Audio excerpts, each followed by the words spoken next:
Welcome back mga kaaldab. Well, pag-usapan naman po natin itong napakagandang update po ngayon sa social media. Binabasag tayo mga kaaldab. Nakakatawa lang po. Alam nyo kung bakit mga kaaldab? Kasi kahit anong gawin po nilang pagpipilit sa mga ina-update mo po nila, kay Mama 10 lang basag na sila eh. Di po ba? Kay Mama 10 lang ramdam mo na nakakaiba. Di po ba? Kaya nga po kami laging panalo, laging masaya, laging kumbaga buhay na buhay ang Aldab Nation.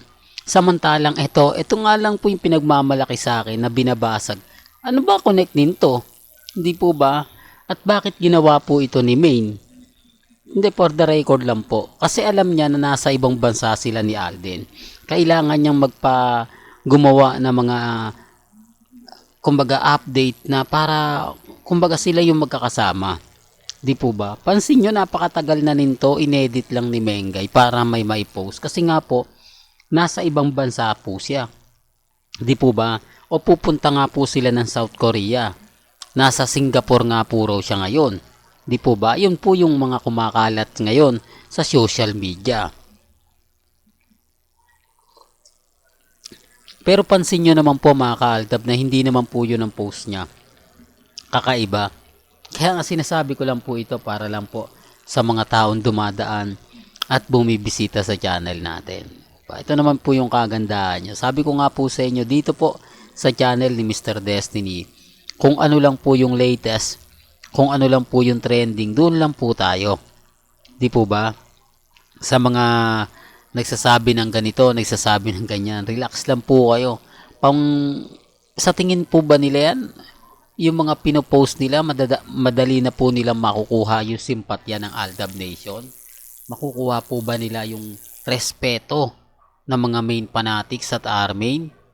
Di po ba? Sa totoo lang po, kahit ako kung sakasakaling Armain, bakit yan? Di po ba? Ang tagal na niya na, ba't ngayon lang pinost? Yan ang unang tanong. Yan ang unang masasabi mong kumbaga nakakainis at nakakabwisit. Samantalang itong mga post ni Alden Richards at ni Mama Ten, latest na latest yan, di po ba? Ay si Congressman Arjo nga hindi yan pinost eh. Tapos si Mengay lang yung nagpost, bitin pa. Di po ba? Saan ka naman makakita ng mga bagay-bagay na matatawa ka tapos may isang website naman na pinagpipiestahan? Alam nyo, sa totoo lang po, hindi po gagana yung mga taktika na ganyan kapag hindi rin po sumasang-ayon. Di po ba? O hindi rin po umaayon sa social media. Kaya nga po sabi sa inyo, kampante lang ako eh. Matatag lang ako dahil hindi naman po talaga sila uubra at never naman po talaga silang mananalo sa mga bagay-bagay na ina-update natin. Sa ngayon, tayo po yung panalo. Sa ngayon, tayo po yung wagi. Kaya po, relax lang po kayo. Dahil mas marami pa po tayong i-update na mga kaganapan po pagdating sa social media. Mga kaganapang mapapaisip po kayo ng gusto. Di po ba? Sinasabi ko lang po ito para lang klaro. Sinasabi ko lang po ito lalo na po sa mga mami, sa mga titas, sa mga senyor na dumadaan at bumibisita po sa channel natin. Ako, masayang masaya po ako. Lalo na po ngayon, ramdam na ramdam ninyo ang presensya ng Aldab. Ramdam na ramdam po natin yung mga kaganapan po na pinag-uusapan ngayon sa Instagram, sa Twitter at sa Facebook. Sa ngayon, tayo po yung kampante. Tayo po yung masaya bukod po sa mga pinopost nila. Di po ba? Wag po kayong padadala sa... Alam nyo, nang iinis lang naman po sila. Wala naman po silang maipapakitang maganda. Wala naman po silang pwedeng ipagmalaki. Gaya ng sinabi ko, kapag si Alden Richards ang nagiging trending, kailangan nilang gumawa ng mga ganyan. Kailangan nilang pabagsakin ang pag-angat ng Aldab. Ibig kong sabihin mga Aldab, yung pagbulusok, yung tipong gagawin ko to, gagawin ko yon, di po ba? Kaya nga po sabi ko sa inyo, kampante lang. Relax ka lang. Huwag kayong masyadong pa-apekto. Huwag po kayo basta-basta maniniwala sa dami po ng mga ebidensya at resibo.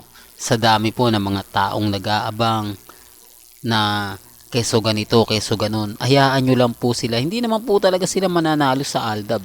Hindi naman po talaga sila masasabi natin na kumbaga basta-basta na lang pababagsakin ng Aldab. Sa dami po ng mga nagmamahal kina Mengay at Tisoy, sa dami po ng mga taong nagmamahal kina Mengay, di po ba, at Alden Richards, talaga naman pong tayo yung wagi. Sa totoo lang po mga Kaaldab, napakarami po pong ADN na naandyan lang sa palipaligid, naandyan lang sa tabi-tabi, nag-aantay lang po yan ng tamang pagkakataon. Kumbaga, naghihintay lang yan. Once na pumutok na yan, asahan nyo mga Kaaldab, ngayong February, abang-abang po kayo kasi mas matindi pa po ang mga magaganap at mangyayari na talagang ikagigiliw po ng mga viewers natin mga Kaaldab. Kaya relax lang po kayo ha. Ako, magbibigay po tayo ng mga update kapag na-clear na po natin kasi may inaayos pa po tayo. Kapag tapos na yan, abay, tignan na lang po natin, di po ba? At yung mga nambabas po sa atin, di po ba? Medyo kumakalma na po sila. Ang dami kasing kwento, ang dami kasing sinasabi na mapapaisip naman po talaga.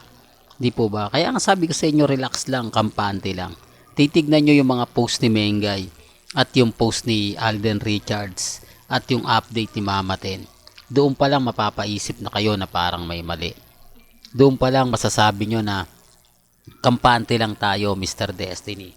Huwag tayong papatalo, huwag po kayong papaapekto. Sa totoo lang, sa dami ng mga nag-aabang lagi sa atin, sa dami ng mga taong nagmamahal po sa Aldab Nation. Ako nga po, relax lang eh. Ako nga po, kampante lang eh. Hindi po ba? Kahit anong sabihin nila, kahit anong gawin nila, hindi po ako nagpapatinag. Hindi po ako nagpapaapekto kasi tayo naman po yung wagi. Tayo naman po yung panalo. Sa mga nagpapakalat ng, ko, move on na kayo Mr. Destiny, tapos na. Okay lang. Kasi alam naman po natin na sila pa rin po yung inis eh. Di po ba? Dito pa lang po sa post ni Mama Ten, marami na nakasimangot eh. Marami nang affected, di po ba, na si Mama Ten ang sinama ni Alden Richards. Siyempre, di po ba, andyan yung mga chikiting eh. At pansin nyo, hindi siya bakasyon, di po ba? Pagpunta nila sa Metro Manila Film Festival yan. Pero saan pupunta? Siyempre South Korea. Antay-antay, sabi ko nga po sa inyo mga Kaaldab, bukas sa Makalawa, may update na tayo. Di po ba? Ngayon pa, na mas marami na pong mga taong nagmamahal at natutuwa po sa mga ina-update natin. Marami na po ang sumusuporta. At mas marami na nga po ang kumbaga sumisimpatya sa akin. Kaya nga po ako natutuwa, 101%. Itutuloy lang po natin tong laban. At wag po kayong natatawa lang po ako doon sa mga iba. Wag nyo na pong patulan itong mga to kasi gaya ng sinabi ko, kulto, delulo, Mr. Paasa, yan lang po ang mga sasabihin nyo. Yan lang po yung mga komento ninyo. Sa dami po ng mga nababalitaan ninyo, wala po sila magagawa kundi mang inis, mang asar. Apektado po sila. Real talk yan mga Kaaldab. Ganyan po sila kadesperado. Ganyan po sila katindi ang galit. Di po ba? Lalo na po ngayon na basag sila. Kaya sabi sa inyo, relax lang, kampante lang, matatag lang. Sa dami ng mga sasabihin nila, sa dami ng mga komento nila, wala naman po silang pruweba. Hindi po katulad ni Mr. Destiny, di po ba? Napakarami nating ebidensya at resibo. Depende na lang po sa kanila kung ano po yung paniniwalaan nila, kung ano po yung sasabihin nila. Basta sa akin, masaya na po ako mga Kaaldab. Real talk yan. Well, hanggang dito na lang po yung updates natin ha. Kaya kung gusto nyo pa po ng pinaka-latest at sariwang update, abay tumutok lang po kayo dito po sa channel ni Mr. Destiny para updated po kayo sa mga latest at sa mga bagong video po na ilalabas po natin maya-maya lang. Hanggang sa muli, salamat po sa panonood at pakikinig.